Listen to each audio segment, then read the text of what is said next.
Oh, God dang. Just spitting it, Stevie. Just keep doing Woo. it. Just keep talking. Sometimes you just got to shout to the roof. Some people won't hear you.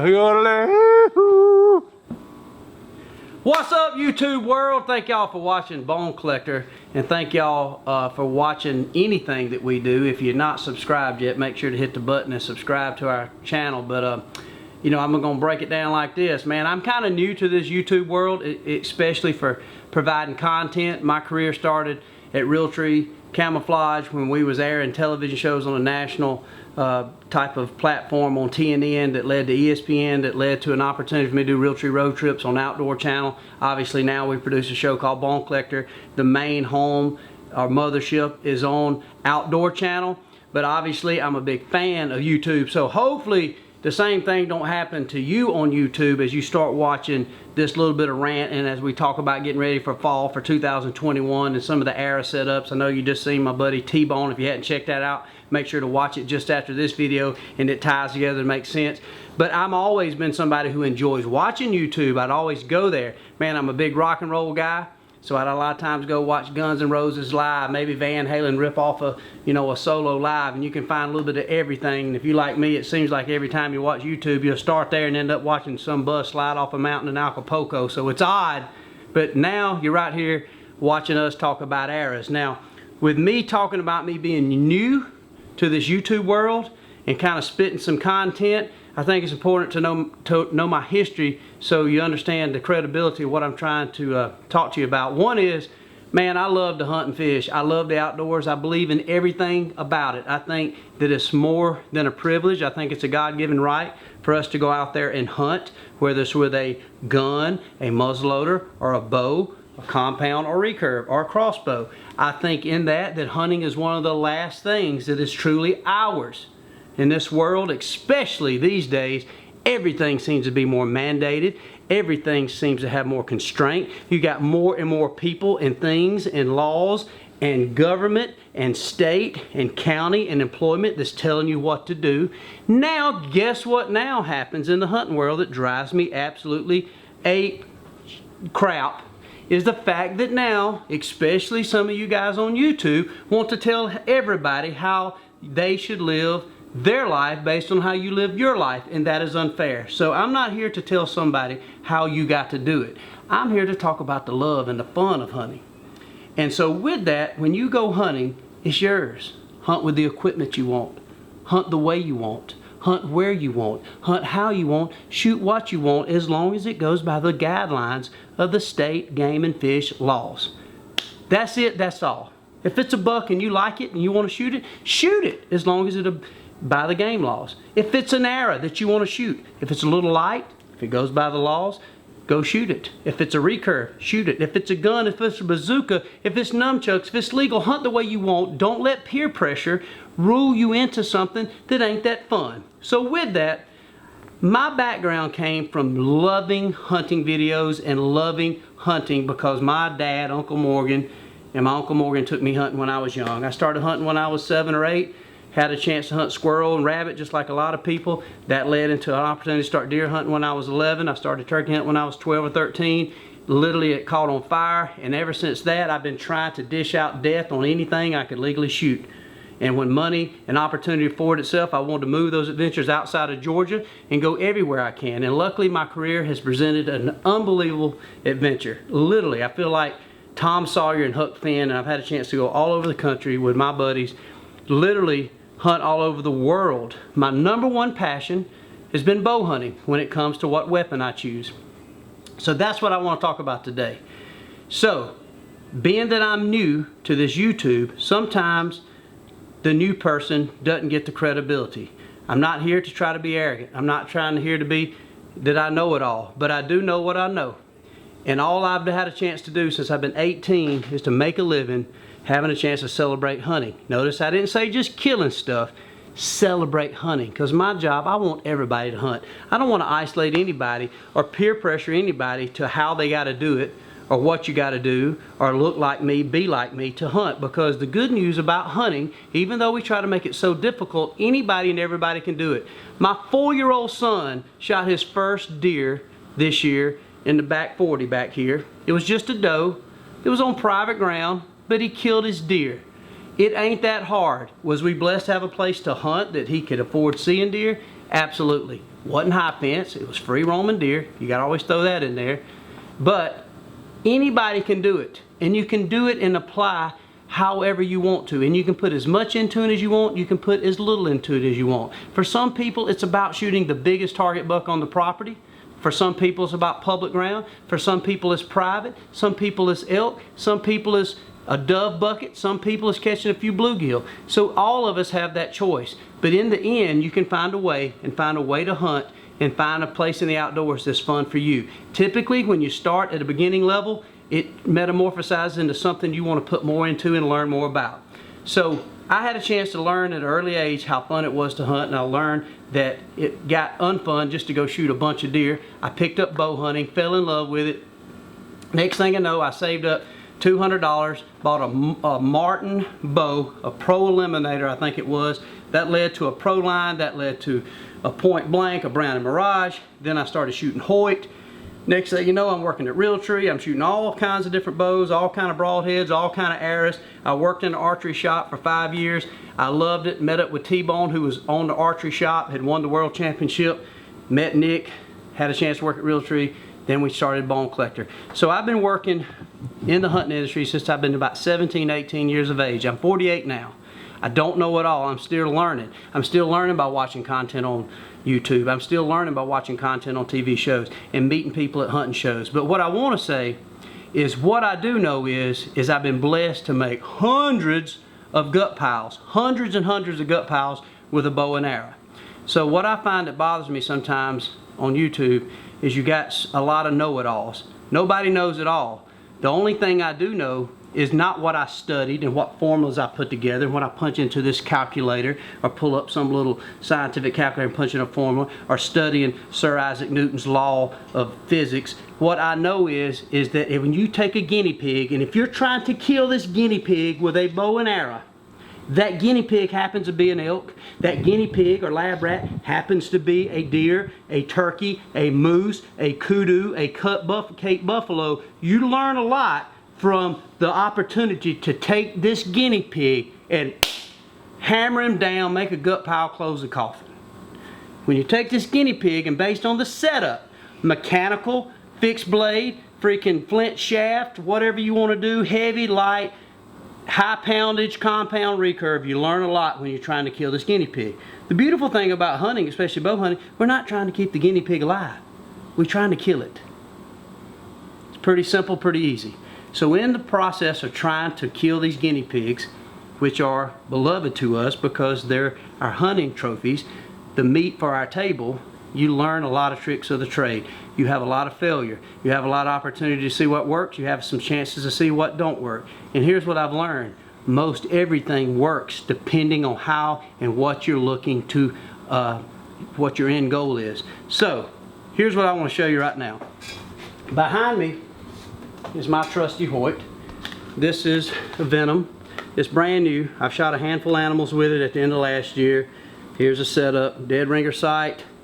I got this bow shot on 80 pounds, so pretty aggressive limbs, pretty heavy. In my quiver that I'm shooting is a gold tip arrow. I'm not endorsed by Gold Tip. If you see T-Bone's arrow build, I'm not shooting the same arrow. I built these arrows. I put 100 grains of brass inserts in the front. Gold Tip makes those. And I'm shooting 100 grain broadhead, which in this case is a G5 mega meat. And before you start talking junk, I got a lot of examples of gut piles that's been made with that junk broadhead. I think it's the best broadhead ever made. So this arrow falls right into what T-Bone calls a solid arrow that's built with a lot of FOC. I'm sitting right at about 500 grains. Now, to me, am I shooting this arrow just because of the FOC and the penetration opportunity? Not necessarily, not for me. I'm shooting this particular bow because what I believe when it comes to FOC, what I like about FOC is the thought of a dart. Not only does a dart penetrate pretty good, but when you're throwing that dart with those feathers that guide that dart with that heavy point, when you're throwing it, as it picks up in the ground, picks up in the air, that FOC or that front of center is going forward, and typically you can throw it a little more accurate. So the same can be held true that I feel like shooting out of this compound bow. In this case, I feel like I got an arrow that flies through the wind and is stable. These are tack vanes right here. All of this stuff I bought. I got Glory lighted nocks on it. Again, I don't have an arrow deal. We do have a bone collector arrow that's in Walmart right now that is a mighty fine arrow, but this is an arrow that I bought.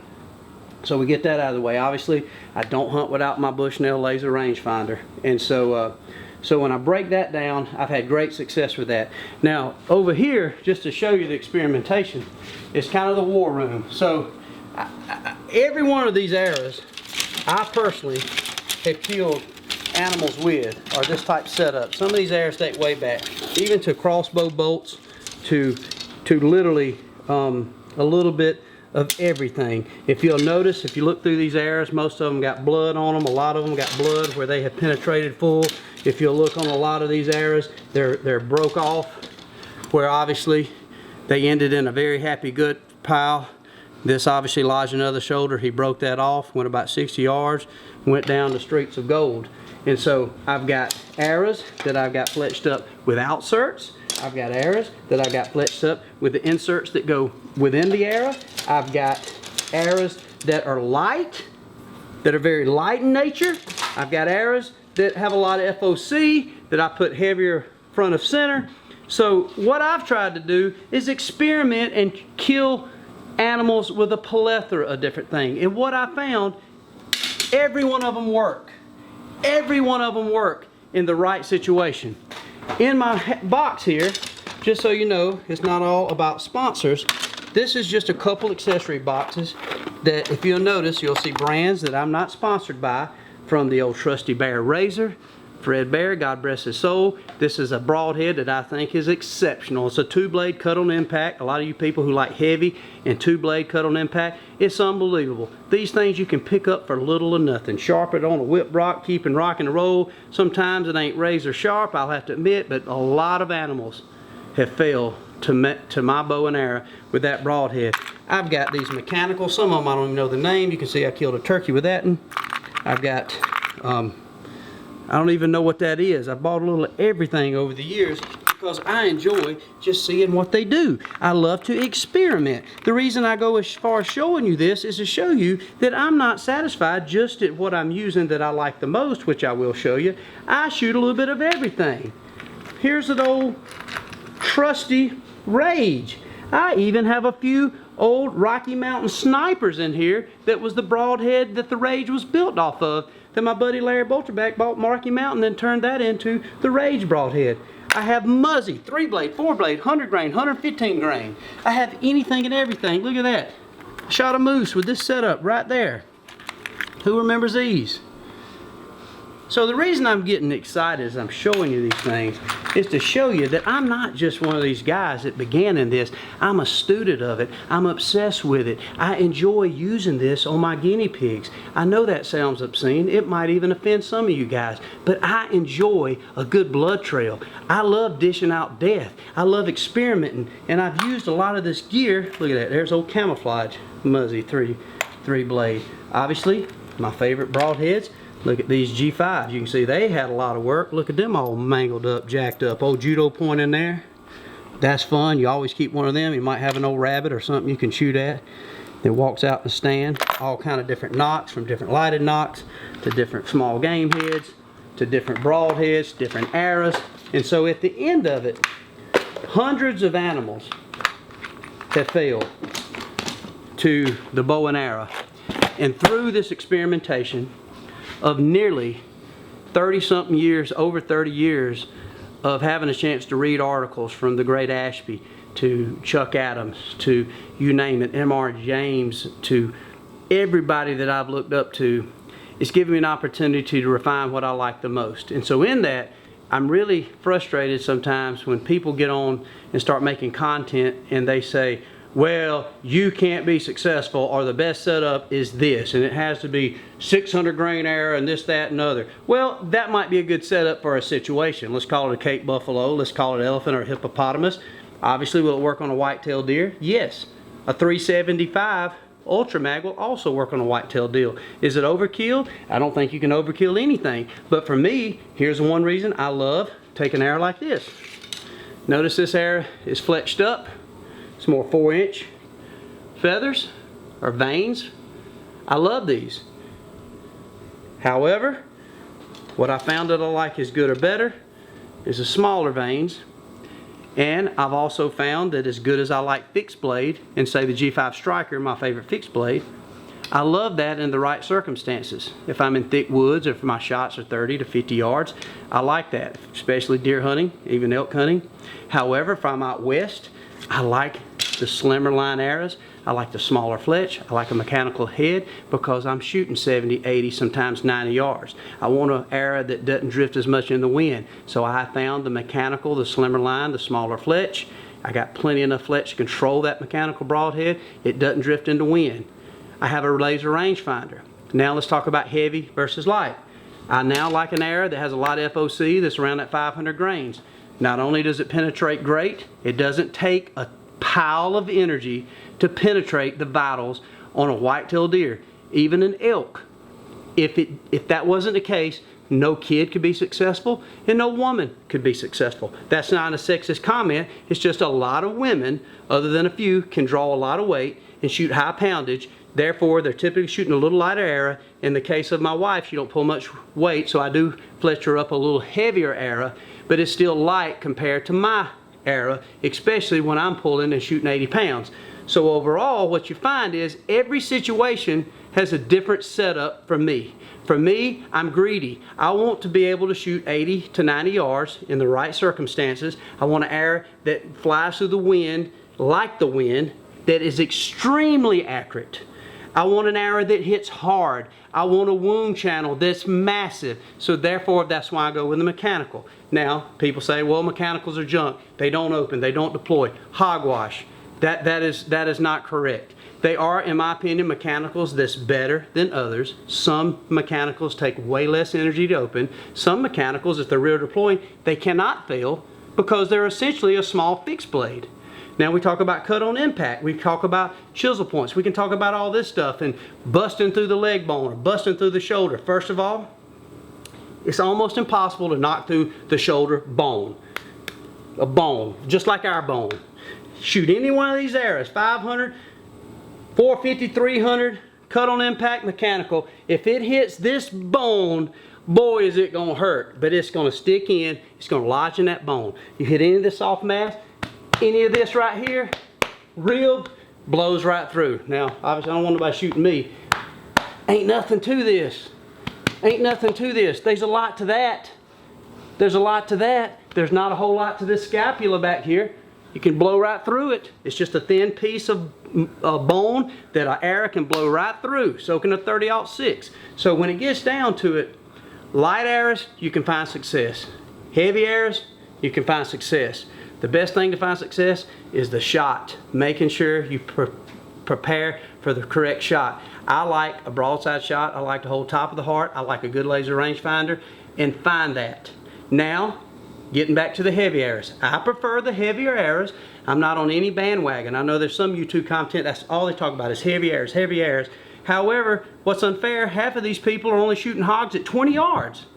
Well, it must be fine. I mean, why not shoot a piece of angle iron?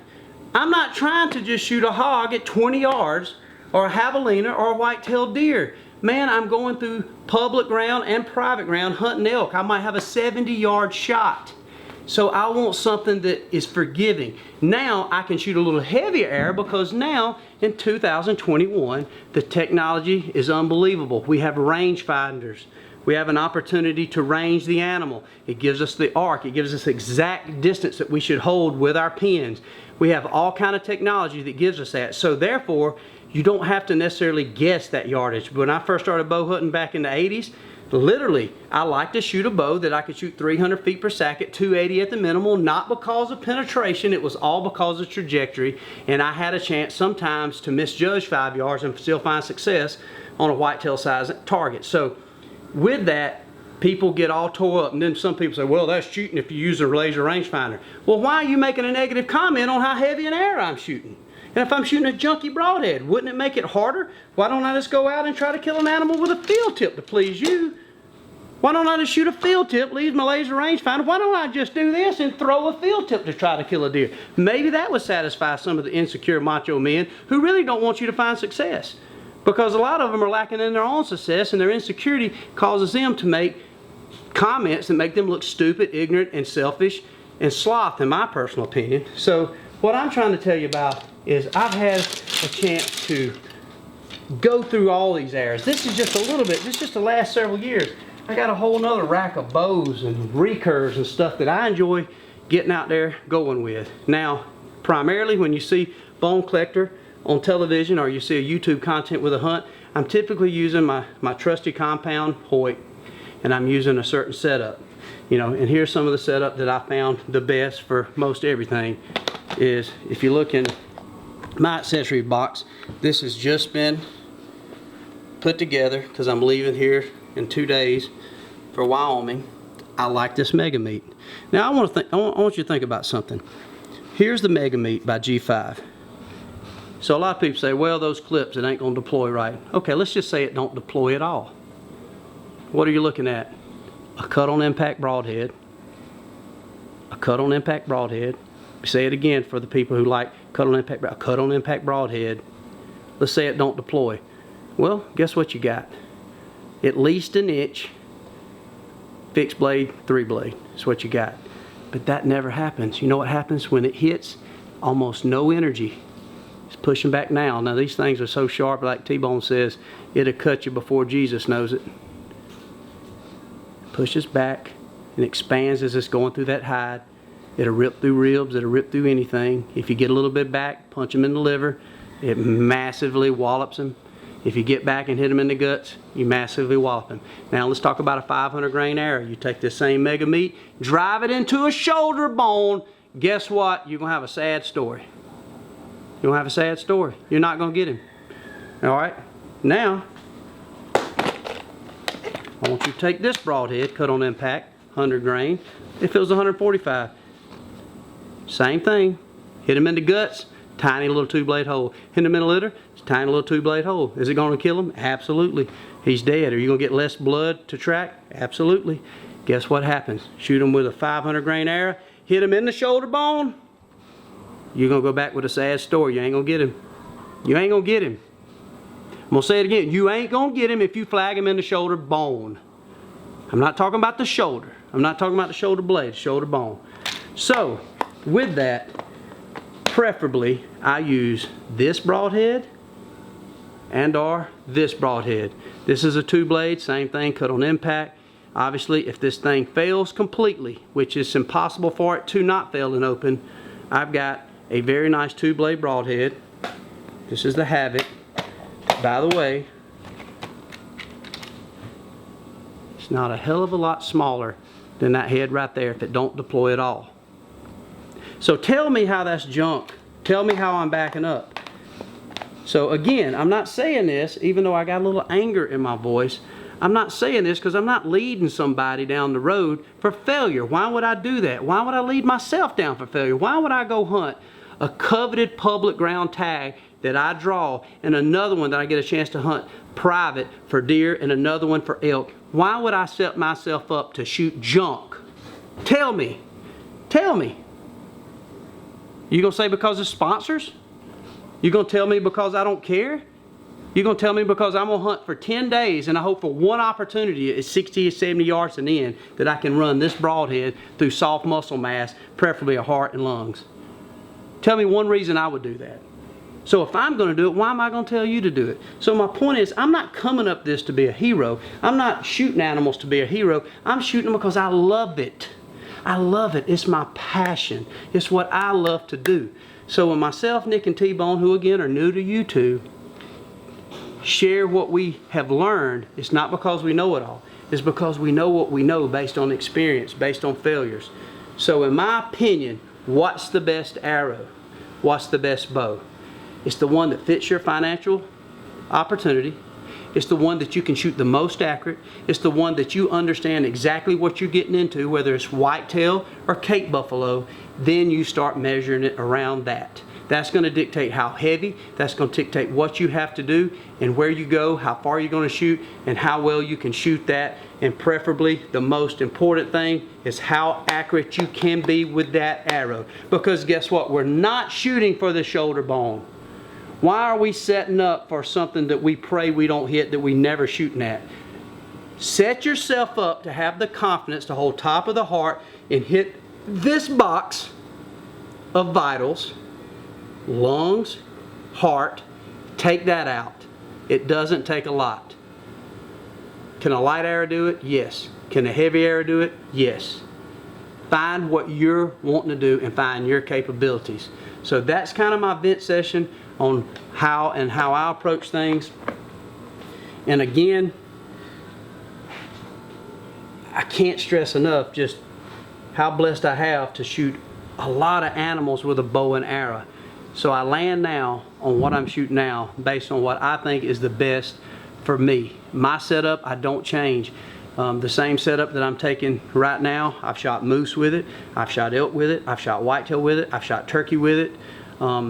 Hadn't shot any African animals with it. I hadn't been there in a while, but I've shot Cape buffalo with a bow, kudu, Gims buck, pretty much every species over in Africa, caribou, most everything. Most of what I've shot with a mechanical head. I've shot a lot with a fixed blade too, but mule deer to almost all the North American creatures. And I have had some situations where I've experimented and I pushed the envelope and I've had it to where it didn't perform like I wanted it to. But overall, those same arrows that didn't perform on one particular setup, they performed in other setups. So don't be bottlenecked in as to have one person tell you this is the only way to do it. Find what works for you. I have found through this being a student of archery and shooting a lot of different things, that's what I've come to the conclusion. And one quick thing, if you have a chance, Ryan, if you don't mind, I want to show you something. My wife will kill me, but I want to take y'all to a storage room and just show y'all a little bit of proof in the pudding. And hopefully too, when you've been watching this, there's been some opportunities to see some of these animals that's hit the ground as we've been talking about this. But if you don't mind, I want to show you this. I know it's a little bit long, but hopefully it's working. Well, my wife will kill me, but this is kind of the war room, some storage room of stuff. I'll start looking at old Manchester Blue Devil football helmet I got in there. But notice, obviously, some whitetails and stuff, but all this top rack right here, this is just a handful of the elk, you know, that I've had a chance to shoot with my bow and arrow. And so I wanted to talk about that. And the reason I want to talk about that is not just to say it because I don't have examples to back it up. So obviously in today's world, you know, we talk about arrows, talk about bows, how you do it, what you get after. Well, all these are bow kills, and every one of those elk all come from public ground. I mean, I know that's the whole deal. One of them come from a private ranch, the rest are public. At the office I got a bunch more elk, I got some in my house, but I've shot 27 elk, bull elk with my bow and arrow. So I've been extremely blessed, extremely blessed to have a chance to be able to have that count. So in that, the reason I even show you that is not to brag, but these animals right here mean the world to me. And it's not just about putting them on the wall. Obviously these ain't even on the wall, they're hanging in my storage room, but I'm still proud of them. But I love it, I'm eat up with it. So why would I tell y'all to shoot a certain thing if I didn't believe in it and I wasn't personally using it? So I just show you that when you look at the old war room and the animals.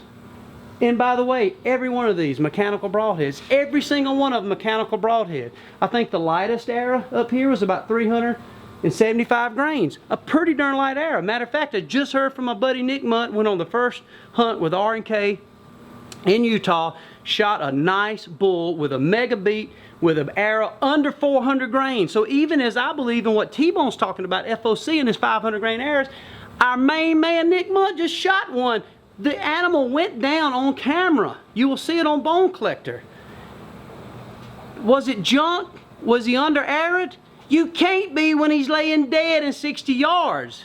If he would have pulled the shot, hit him in the shoulder bone, maybe it was severe quartering or something else, I hadn't even seen the hunt. Would it have been not right? Maybe so, but under the circumstances, what he knew getting into it, he delivered a good shot, dead animal. So I'm just showing this, not to brag, I'm showing this because I ain't saying it just because I've shot a couple hogs and maybe I shot a couple whitetails or I read some freaking Fred Bear or Pope and Young diary. These are my guinea pigs and they're all dead and they're hanging in here, and I'm telling you what I've shot them with. I'm not bullshitting you. So I love to hunt. So find your way. Find what works for you, and don't listen to somebody who is just pumping what they think based on theory. Find the facts, and the facts will lead you a lot of different directions. And even with those facts, you can still find facts that work to you if you want to go a little different route. A lighter arrow, a mechanical, and or if you want to go fixed blades in a super heavy arrow. But in any situation, it's no different than buying a truck or buying a car. To gain one thing, you might lose another. If you lose another, you're going to gain something else. You have to make that decision. I'm telling you through experience, there's a lot of ways to find success. So don't get into the hating, and don't listen to the haters when they think they know it all. I'm telling you what I know based on gut piles, based on death. And I like happy gut piles. And that's what we're talking about doing, and that's what I hope all y'all do. Even the haters, even the people that's already done come in there, I hope y'all assholes have a good fall too. And I hope y'all have a good time, and I hope you find success with what you're shooting. But maybe it just makes you think to pick up something that's maybe out of your element. And some of you guys that's hating, I hope y'all get your first animal. Because a lot of y'all ain't never shot nothing.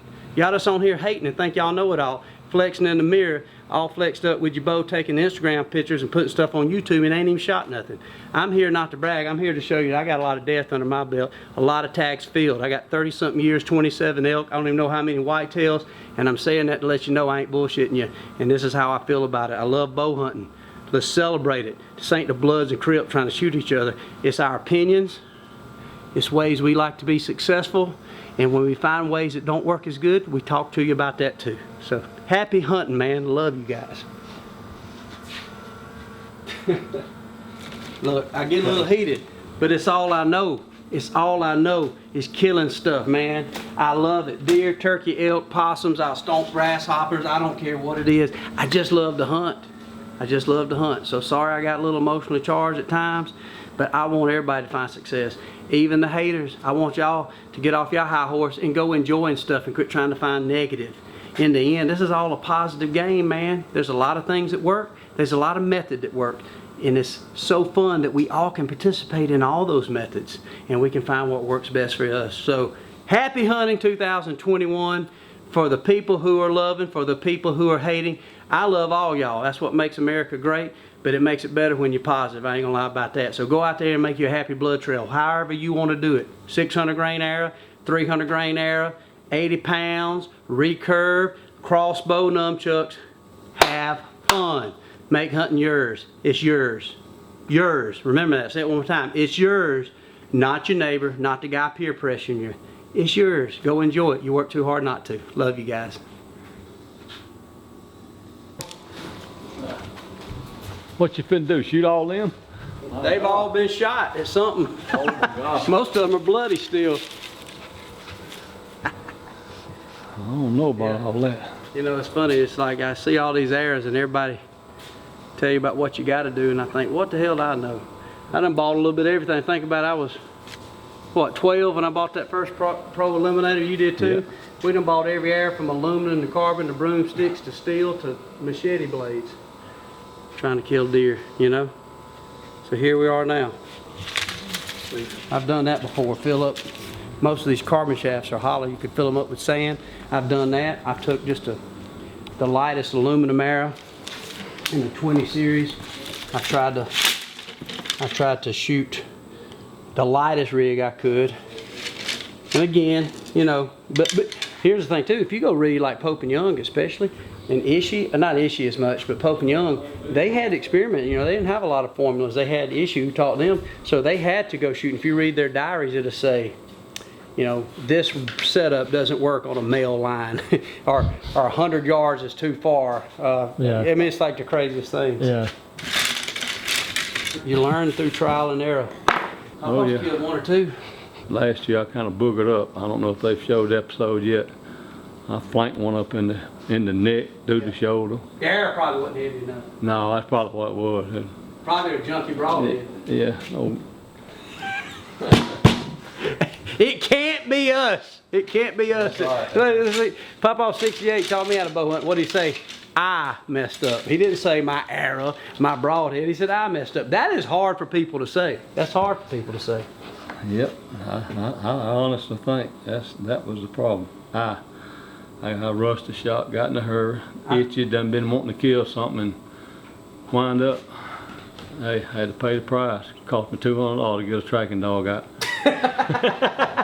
It was worth it though. Yeah, we got it. We made a halfway show out of it, I guess. I don't know what Colin's gonna do with it, but I know we got a mess. I know it ain't gonna be good after Michael gets through beating me up on that thing, but it'll be all right. That's all right. Yeah, it is what it is. If you ain't getting picked on, you ain't loved a little bit. That's exactly right. Well, that's an important message. A lot of times I is frowned upon, but a lot of people can say only I when they're successful, but they can't say I when they mess up, and most times they want to blame it on something else. It had to be the bow. It had to be that broadhead. It had to be that light arrow. It had to be the heavy arrow. It had to be a rangefinder. It gave me the wrong reading. You know, it had to be the ground blind that my cam hit. It had to be this, had to be that. But sometimes we just make a little mistake, pull our shot, and like I said, get excited. I know I still do. Bottom line is, if you don't put that arrow where it needs to be, it can be a real adventure to find that animal. So that's the main goal. That's what it was, an adventure. Yeah, that boy come over and it was a foot race in with some dogs. But hey, we found them though. That's the main thing. We did get a closure.